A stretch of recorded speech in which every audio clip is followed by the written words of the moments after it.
There is a photograph of Grace Kelly taken on her wedding day, April 19th, 1956, that ran on the front page of newspapers in 47 countries. 47 countries. She was 26 years old. She was marrying a prince. She was wearing a gown that took 33 seamstresses 6 weeks to make, constructed from 125-year-old rose point lace that MGM had sourced for the occasion. MGM sourced the lace. That detail, small, easy to miss, buried in the production notes of a wedding, tells you almost everything you need to know about what actually happened on April 19th, 1956. This is a story about 3 women, 3 of the biggest names in the history of Hollywood, and 3 days, specific days, documented days, when each of them understood, with complete clarity, what the industry had actually done to them. Not gradually, not over time. One day, one moment, the thing that breaks, Grace Kelly understood it on her wedding day. Judy Garland understood it in a hotel bathroom in New York in the spring of 1950. With a piece of broken glass in her hand, Marilyn Monroe understood it on June 7th, 1962, the day Fox fired her, publicly in the press, before she found out herself, and 6 weeks later, she was dead. Hollywood called these women its greatest stars. What it actually called them, in the contracts and the memos and the decisions made in rooms they were never invited into, was something closer to inventory. And these were the days they found out. Here's something people forget about Golden Age Hollywood. It wasn't a creative industry. Not really. It was a manufacturing industry that happened to make films. MGM, 20th Century Fox, Paramount, Warner Brothers. These weren't studios in the artistic sense. They were vertical monopolies. They owned the theaters showing the films. They owned the distribution networks getting the films there. And under long-term contracts, they owned the people making the films possible. Owned is not a metaphor. When you signed with MGM, you didn't sign an employment agreement. You signed something closer to a deed. The studio controlled your name, your actual name, the one on your birth certificate, your hair color, your weight, your public statements, in some contracts, who you were allowed to be photographed with. If a male executive decided your image needed adjusting, younger, blonder, thinner, different, that decision was made without your input and carried out without your consent. You had no recourse. That was the contract you signed. And running through all of it, quiet and efficient, was a medical system that almost nobody talked about for decades.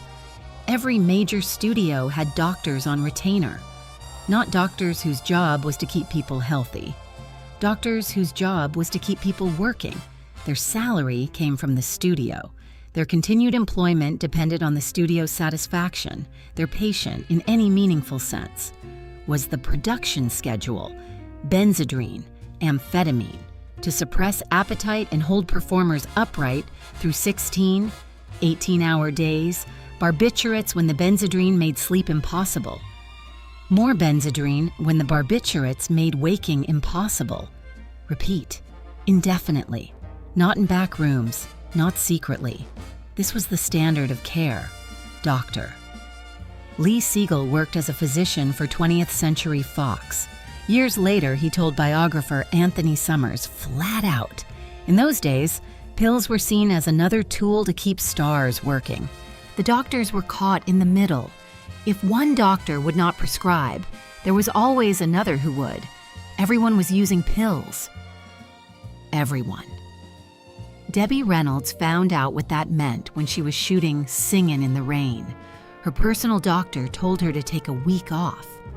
MGM's Arthur Freed told her to see a different doctor, one who would give her vitamin shots.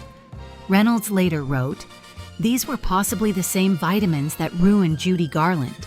That decision may have saved me from a life on stimulants." Reynolds got out. 3 women didn't. We start with the one that looked, from the outside, like a happy ending. Grace Kelly won the Academy Award for Best Actress in 1955 for The Country Girl. She was 25 years old.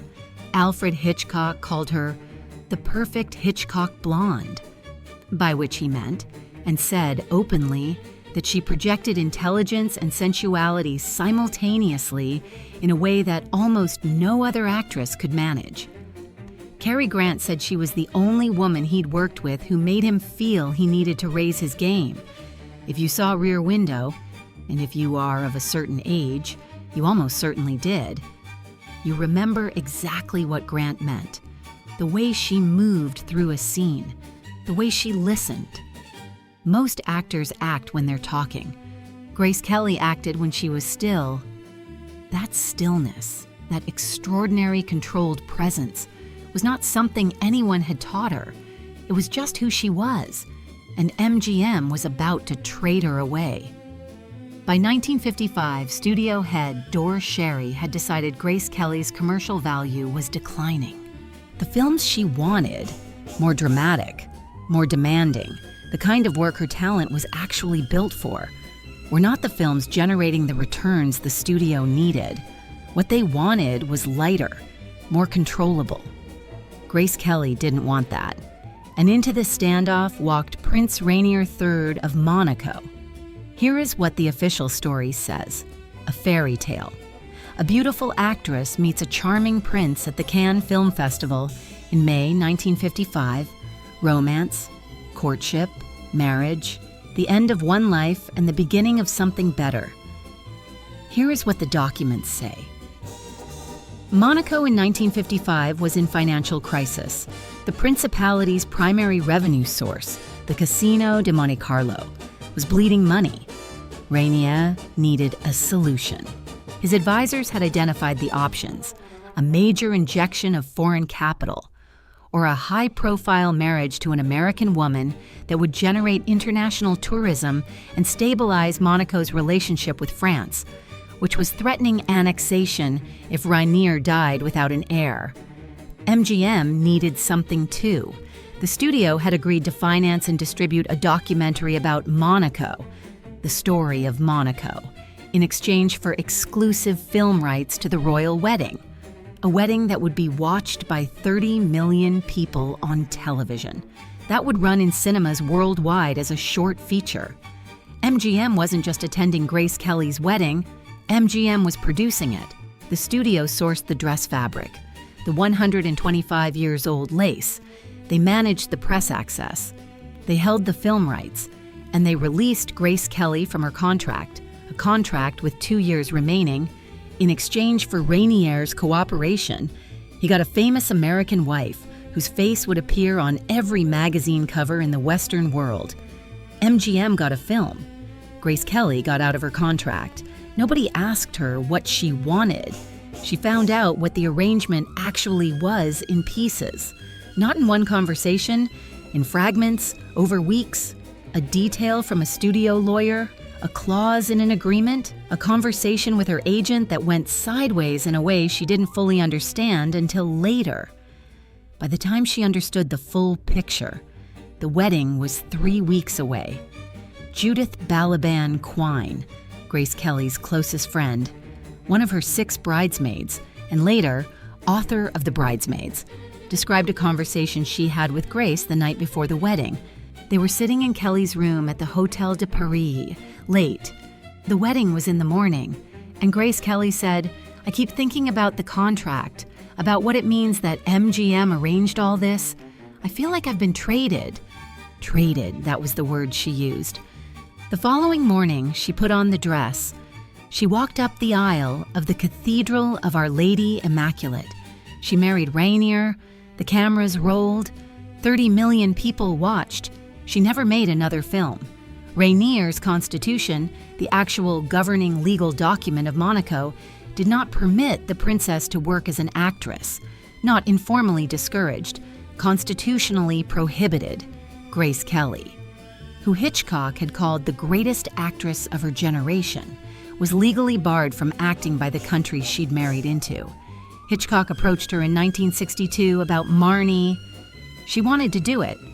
Rainier said no. Monaco's citizens, who had come to regard their princess as a symbol of the principality, not a person with a career, protested publicly at the suggestion. She withdrew. In 1974, she told an interviewer, "I'd like to do a film. I have the right temperament for it still, but it's not possible here. It's simply not something that is done. Not something that is done." She died in September 1982. A car accident on the mountain road she had driven hundreds of times. She was 52 years old. At the time of her death, she'd been working quietly for several years on a way to return to film, a project she was developing herself. Outside the Monaco press machine, outside Rainier's line of sight, it died with her. Grace Kelly didn't have a breakdown. She didn't collapse publicly. She didn't give anyone the dramatic exit Hollywood storylines are built on. She just slowly, quietly, over 26 years, disappeared. That was the darkest moment. Not a single day. A slow erasure. That started with a wedding 30 million people watched and called a fairy tale. If you grew up watching Judy Garland, and if you're of a certain age, she was simply part of the air. You know that moment. Not the Wizard of Oz, not Carnegie Hall, that scene. A young woman singing a Christmas song to a child, and somehow making it feel like a grief too large for the room. That was the thing about Judy Garland that no studio contract could explain, and no publicity machine could manufacture. She didn't perform emotion. She conducted it. The audience felt what she felt, directly, without translation. Cary Grant once said that watching Judy Garland work was like watching someone think out loud, that the internal life was always visible, always present. MGM saw that gift and fed it amphetamines. Frances Ethel Gum had been performing since she was 2.5 years old. By the time MGM signed her at 13, she had spent more than a decade on stages and in clubs, being told her entire worth resided in her ability to entertain. According to biographer Gerald Clark, whose Get Happy drew directly on Garland's own partial memoir, her mother Ethel had already been giving her pills before she was 10, stimulants to get through long shows, sedatives to come down after. The addiction that eventually killed her was being built before MGM ever saw her. But MGM industrialized it. Louis B. Mayer called her my little hunchback. She was 4 feet 11, naturally petite, and Mayer had decided she read as overweight on screen. He called her a fat little pig in pigtails in front of other people. In front of her, she was 14 years old. When Wizard of Oz went into production in 1938, Judy was 16. The studio put her on a diet of black coffee, cigarettes, and chicken soup. The MGM commissary got standing instructions if Garland ordered a real meal. Bring her soup and coffee instead. When she tried to eat, the food was taken away, and the studio doctors gave her Benzedrine. When the Benzedrine made sleep impossible, barbiturates. When the barbiturates made the 5 a.m. call time impossible, Benzedrine again. She was 16. Mickey Rooney described it years later. They had us working days and nights on end. They'd give us pep pills to keep us on our feet long after we should have dropped from exhaustion. Then they'd take us to the studio hospital and knock us cold with sleeping pills. Then after 4 hours, they'd wake us up and give us the pep pills again. This went on week after week. For years, by 17, Judy Garland was already addicted to both amphetamines and barbiturates, not because she had a weakness, because her body had been chemically rewired by adults, paid to keep a child performer productive. In her own words, it was a 6-day work week at MGM for 14 years, with 18 and 24-hour shooting sessions, and a very public life devoid of normal friendships. No normal friendships. Because the studio sent monitors and chaperones whose job was to report back on what she did when she wasn't on their clock. The weight surveillance never stopped. Weekly checks. If she gained a pound, more medication. Less food, and another conversation about her value being conditional on her size. In early 1950, MGM suspended her from the production of Annie, Get Your Gun. The studio cited her emotional instability and unreliability on set. Those words, her unreliability, appeared in newspapers across the country. What the newspapers didn't say, the instability was a direct consequence of the pharmaceutical regimen the studio's own doctors had been running for over a decade. MGM created the condition, then fired her for having it. The Plaza Hotel in New York keeps its records private. What happened there in the spring of 1950 has been reconstructed from Garland's own memoir, Gerald Clark's biography, and the accounts of people who were called afterward. She was alone in the room. She found a broken glass. The cuts were small. She was found quickly. MGM's publicity machine made sure there was no press coverage. It was contained, managed, filed away, the way the studio filed everything that complicated the narrative. But something had shifted. Something that didn't shift back. Years later, in a 1967 interview with journalist Jack Hirschman, Garland said, "I had given MGM everything. Everything I had, everything I was going to have. And when I couldn't give anymore, they told the world it was my fault. My fault." That reversal, the studio making her the problem rather than the product of the problem, was the thing she came back to. Again and again for the rest of her life. MGM fired her 4 months after the Plaza, June 1950. The official statements, continued inability to fulfill her contractual obligations. She was 28 years old, 31 films made, 31. The studio that manufactured her addiction discarded her the moment that addiction made her inconvenient. She rebuilt herself anyway. Multiple times. The Carnegie Hall concert in 1961, still considered the greatest live performance ever recorded, was not a survivor finding one last moment. It was a working artist at the absolute height of her technical powers. But the foundation had cracked at the Plaza in 1950. And it cracked not because of anything Judy Garland did. It cracked under the weight of what had been put in her body before she was old enough to understand what was being done to her. She died in London, June 1969, 47 years old. The coroner wrote, "A clear picture of someone habituated to barbiturates for a very long period of time. Habituated since childhood. The press called it tragic. It was the conclusion of something that had been set in motion deliberately by adults in positions of power and professional care who decided a child's long-term health was an acceptable cost. That is a choice, not a tragedy." On June 7th, 1962, Marilyn Monroe picked up a newspaper and read that she had been fired. That's how she found out. Not a phone call, not a meeting, not the professional courtesy of being told directly. She read it in the press, a formal statement from 20th Century Fox, citing her willful violation of contract and her absence from the set without authorization. The statement had been released to the wire services before anyone from Fox called her. This was deliberate. June 1962.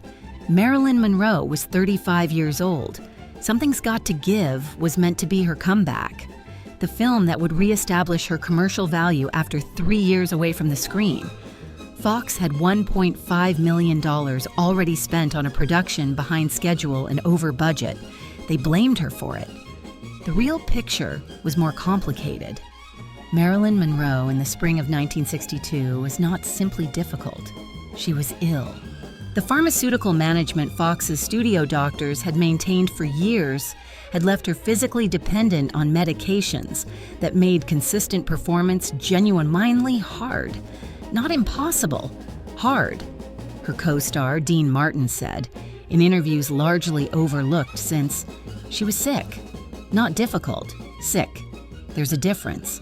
Everyone on that set knew it. The studio knew it. They chose not to help her.